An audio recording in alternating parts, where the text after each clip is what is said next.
కిందట బ్రహ్మదేవుని ముంగిట రెండు ఆత్మలు కోరుకున్నవి ఓ వరం.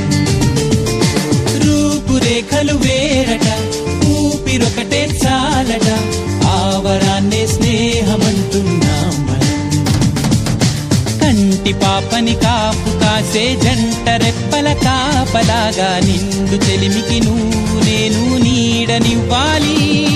స్నేహమంటే రూపులేని ఊహ కాదని లోకమంతా నిన్ను నన్ను చూడగానే నమ్మి తీరాలి.